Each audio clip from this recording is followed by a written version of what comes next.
Hello friends, welcome back to Gupta smart classes. आज हम लोग पाइथन प्रोग्रामिंग जो डिप्लोमा वीडियो में चल रहा है उसका यूनिट 3 स्टार्ट करेंगे। यूनिट 3 में का टॉपिक है फ्लो ऑफ कंट्रोल।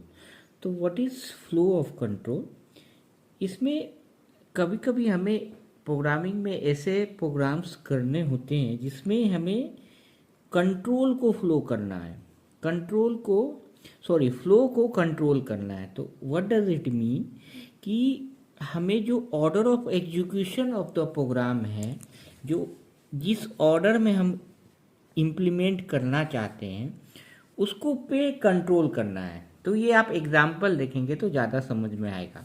तो मेनली कंट्रोल स्टेटमेंट के 3 टाइप्स हैं। First is the decision making statements. तो इसको इसी तरह से लिखना। अगर एग्जाम में पूछे एक्सप्लेन कंट्रोल स्टेटमेंट्स, तो कंट्रोल स्टेटमेंट्स के 3 टाइप्स है। फर्स्ट क्या है? Decision making. सेकेंड क्या है? Looping statement. तो इसी तरह से आपको डायग्राम बना के लिखना है। And third is the jumping statement. तो कौन कौन से स्टेटमेंट हैं कंट्रोल स्टेटमेंट के? First is the decision making, looping statements and jumping statement. तो आज के लेक्चर में हम लोग डिसीजन मेकिंग स्टेटमेंट्स पढ़ेंगे, ठीक है। तो as name suggest decision making statement, हम लोग फ्लो चार्ट में भी डिसीजन बॉक्स बना के पढ़ा था। इस तरह से ये एक डिसीजन बॉक्स होता है। तो इसके 2 रिजल्ट होते थे, आइदर ट्रू और फॉल्स। तो इसी तरह as a name suggest decision, मतलब कुछ डिसीजन लेना है यस और नो में, या ट्रू और फॉल्स में डिसीजन लेना है। तो it is also known as selection statement. ये फर्स्ट स्टेटमेंट लिखते हैं। एग्जाम में 2-3 टाइम्स पूछा हुआ जीटीयू में कि what is decision making statement. तो it is a selection statement. Selection statement में कंडीशन क्या होगा? एक कंडीशन जो लूप में बनाते थे हम लोग, एक साइड ट्रू और एक साइड फॉल्स। तो 2 कंडीशन होगा, कंडीशन भी ट्रू और फॉल्स, या तो ट्रू होगा या तो फॉल्स होगा, ठीक है। अब कंडीशन एक्सप्रेशन जो होता है, जो condition expression form by relational operator. Relational operator हम लोग ऑपरेटर वाले लेक्चर्स में देखे हैं, नहीं भी देखें तो भी पता चल जाएगा। Relational operator means greater than का साइन से, या लेस देन, ग्रेटर देन और इक्वल टू, लेस देन और इक्वल टू, और इक्वल टू, ये सब क्या रिलेशनल ऑपरेटर है। अब डिसीजन मेकिंग स्टेटमेंट्स कितने टाइप्स के हैं? तो 4 टाइप्स के हैं। तो ये भी देखना है। तो फर्स्ट इज द, कितने टाइप्स के हैं? तो 4। इफ एल्स, इफ एल्स और नेस्टेड इफ। तो 1 बाय 1 हम ये लोग देखेंगे तो फिर ये समझ में आ जाएगा, ठीक है। तो व्हाट इज इफ स्टेटमेंट्स? तो एज ए नेम सजेस्ट हम लोग इफ वाला जो कंडीशन फ्लो चार्ट में देखे थे सेम है। If the condition is true then logic will run. मतलब इफ स्टेटमेंट में क्या है कि अगर कंडीशन ट्रू होगा तो वो रन होगा, अगर फॉल्स हो जाए तो अगर if the condition is false, या तो then output will be null. इस केस में नल होगा, मतलब कुछ भी आउटपुट नहीं देगा। जैसे देखिए इसी तरह का कंडीशन है, फ्लो चार्ट बनाए, कंडीशन है ट्रू है तो ये एग्जीक्यूट होगा, फॉल्स है तो कुछ नहीं आउटपुट देगा। मतलब if has only 1 condition to check, एक ही कंडीशन चेक करना है इसको, ओनली 1 कंडीशन मीन्स ये ट्रू वाला स्टेटमेंट्स को ही रन करेगा, ठीक है। तो इसका सिंटैक्स क्या हो? सिंटैक्स क्या हुआ? सिंटैक्स का मतलब हम किस तरह से उसे लिखेंगे। तो इफ कंडीशन जो होगा वो देंगे, यहाँ सेमी कॉलन, फिर एंटर करेंगे तो यहाँ लॉजिक आ जाएगा। तो जैसे ही इसको इंडेंटेशन बोलते हैं। क्या बोलते हैं? इंडेंटेशन। तो कॉलन दे के जैसे हम एंटर करेंगे तो एक स्पेस के बाद यहाँ ऑटोमेटिक कर्सर आ जाएगा। ये स्पेस क्यों है? ये ऐसे ही डिजाइन किया गया है प्रोग्राम को। ये स्पेस कितना होता है? तो एक टैब के बराबर होता है। जो कीबोर्ड में टैब डाल के आप स्पेस क्रिएट करते हो ना, उस टैब के बराबर होता है। तो सिंपल सा कोई भी एग्जाम्पल देखेंगे तो हमें समझ में आ जाएगा। मतलब इफ लिखना है, फिर कंडीशन, फिर कॉलन, फिर एंटर करेंगे तो ऑटोमेटिक कर्सर। तो आप बोलोगे सर यहाँ अगर हम लिखेंगे तो नहीं, तो रॉन्ग हो जाएगा, ठीक है, क्लियर है। तो अब सपोज एक एग्जाम्पल है, a इक्वल टू 10 है। a की वैल्यू कितनी है? 10। a में क्या वैल्यू असाइन हो गया? 10। अब इफ क्या है? कंडीशन लिखते हैं, ये इफ लिख दिए। इफ यहाँ पे कंडीशन लिखेंगे तो कंडीशन क्या है? ए ग्रेटर देन 1, तो जैसे ही हम कंडीशन, ये कंडीशन के बाद क्या देते हैं, यहाँ पुट करेंगे कॉलन। तो जैसे ही कॉलन पुट करेंगे तो प्रिंट क्या करवा रहे हैं, print A is greater then 1। तो इस प्रोग्राम को आप ऑनलाइन भी रन कर सकते हो या आईडीएलई पे भी रन कर सकते हो। जैसे ही रन करोगे तो प्रिंट क्या दे देगा, ए इज ग्रेटर देन 1। एक चीज़ और आप कर सकते हो, जैसे यहाँ पे ए ग्रेटर देन 1 है तो आप एक ये चेक करना, ए ग्रेटर देन 11 करके, तो क्या आउटपुट आता। तो आप जैसे ही चेक करोगे तो उसमें कोई भी आउटपुट नहीं आएगा। तो ये इफ़ कंडीशन है। तो इफ़ में ये याद रखना है कि इसमें जब कंडीशन फॉल्स होगा तो उसमें नल आउटपुट आता है।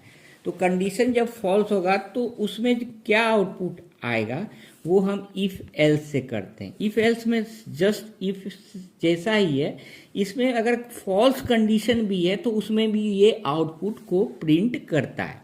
ठीक है, तो कंडीशन भी ट्रू इफ पार्ट और फॉल्स वाला एल्स पार्ट को रिप्रेजेंट करता है। तो यही है, देखिए इफ कंडीशन है, अगर ट्रू है तो इफ वाला बॉडी, फॉल्स है तो एल्स वाला बॉडी। और इफ वाले डिसीजन में इसमें क्या था, देखिए इसमें क्या था कि फॉल्स होने पर डायरेक्ट स्टॉप हो जाते थे, और इसमें क्या होगा, इफ एल्स में फॉल्स होने के बाद जो भी आउटपुट है वो रन होगा। ठीक है, सिंटैक्स क्या है, सिंटैक्स मतलब कैसे लिखेंगे, if condition colon logic here else colon logic here. ये इफ के नीचे ही एल्स आना चाहिए, आई के एग्जैक्ट नीचे ई आना चाहिए। ठीक है, ये क्लियर है।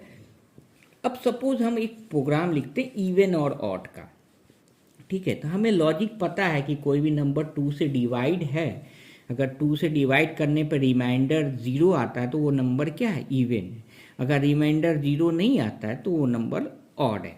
ठीक है, तो हमने क्या किया कि एक नंबर एंट्री यूजर से ले ली इनपुट फंक्शन के हेल्प से। ठीक है, नम इनपुट एंटर नंबर। ठीक है, अब हमारे पास कोई भी नंबर हम यूजर से एंट्री कर सकते हैं। तो चेक करेंगे इफ, यहाँ पे क्या लिखेंगे, कंडीशन नम %2। देखिए यहाँ डबल इक्वल टू लेना है, एक इक्वल टू से काम नहीं चलेगा, एक इक्वल टू देंगे तो वो असाइनमेंट ऑपरेटर हो जाता है।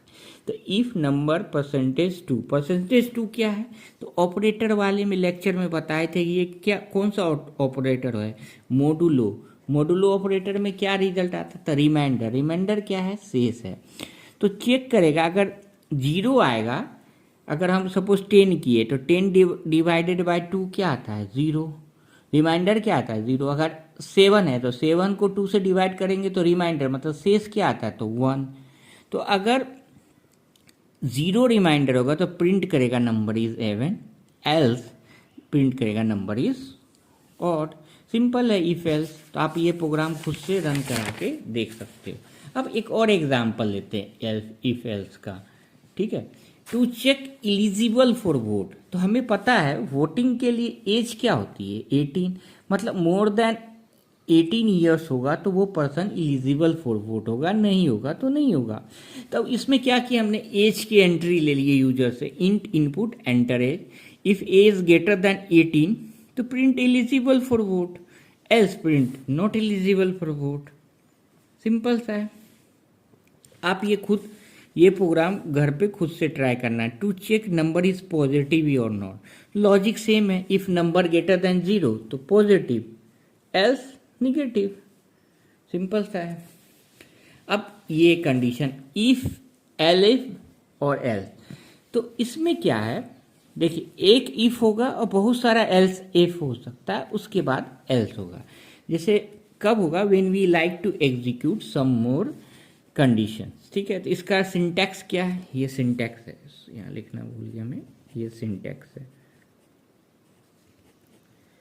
सिंटैक्स क्या है, तो इफ नाम क्या है, इफ एल इफ एल्स, उसी से लिखना है। इफ के बाद क्या लिखेंगे, कंडीशन, फिर लॉजिक, फिर एल इफ कंडीशन। तो बहुत सारे एल इफ हो सकते हैं, ये डॉट डॉट डॉट डॉट लिखें, बहुत सारा एल इफ हो सकते हैं, उसके बाद लास्ट में एल्स आ जाएगा। ठीक है, अब सेम अगर हम ये एग्जांपल लेते हैं, a इक्वल टू 15 ले लिए, b इक्वल टू 10, चेक किए if a equal to b तो प्रिंट करेगा both are equal, else if a greater than b तो print a is greater than b, else print a is smaller than b। Simple है।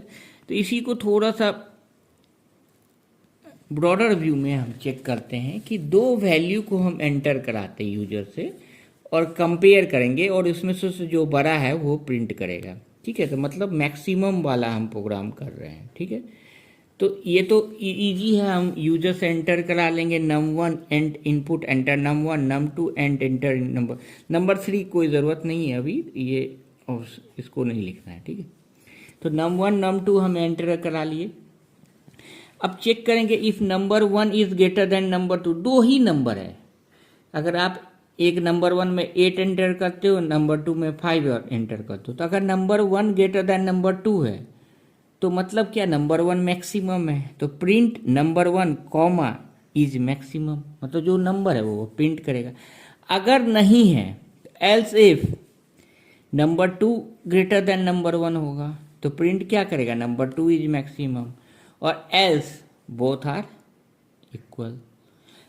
ठीक है, अगर ये number 1 बड़ा नहीं है, नंबर 2 भी बड़ा नहीं है, तो हो सकता है दोनों नंबर इक्वल हो।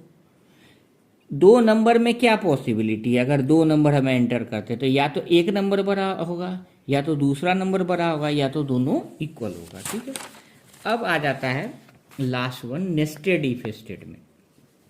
तो नेस्टेड इफ का एक लॉजिक पहले तो याद रखना है, ये इंपॉर्टेंट है। अगर दो से ज़्यादा कंपैरिजन की नीड हो तब नेस्टेड इफ की ज़रूरत पड़ती है। दो से ज़्यादा, एक होगा तो इफ एल्स से काम चल जाएगा, इफ एल एफ एल्स से चल जाएगा। अगर दो से ज़्यादा कंपैरिजन की ज़रूरत हो तो नेस्टेड इफ मतलब एक इफ के अंदर ही इफ हो, मतलब an if inside an if is known as nested if else, मतलब एक इफ के अंदर एक और इफ हो जाए। जैसे सिंटैक्स क्या है, तो सिंटैक्स इफ कंडीशन, फिर एक और इफ आ गया कंडीशन, ये कंडीशन ही है, तो एक इफ के अंदर एक और इफ आ गया।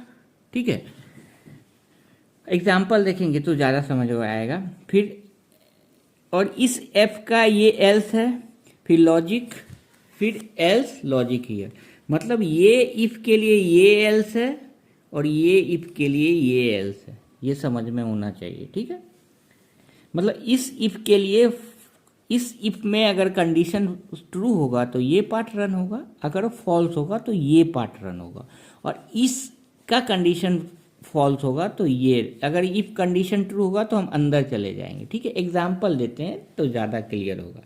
हम 3 नंबर का चेक कर रहे हैं कि 3 नंबर में मैक्सिमम का प्रोग्राम कर रहे हैं। ठीक है, तो क्या किए, पहला तो 3 नंबर की एंट्री ले लिए, ये तो सिंपल है, हम लोग बहुत सारा ये कर चुके हैं।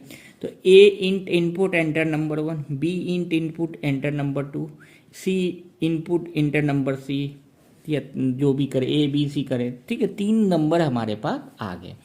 अब क्या है, हमें 3 नंबर में कंपैरिजन करना है। तो देखिए फर्स्ट मैंने क्या लिखा, if a is greater than b, अगर ए बी से बड़ा है, मतलब कंडीशन अगर ट्रू है। ठीक है, तो हमें चेक करना, अब ए बी में पता चल गया कि ए बड़ा है, तो फिर हम चेक करेंगे किससे, सी से बड़ा है कि नहीं, क्योंकि हमें तीनों में मैक्सिमम ढूंढना है। तो if a greater than b, अगर कंडीशन ट्रू है तो हम इधर फिर इफ़ में आ गए। ठीक है, देखिए तो दो से ज़्यादा कंपैरिजन की ज़रूरत है, इसीलिए नेस्टेड इफ का यहाँ यूज़ हुआ है।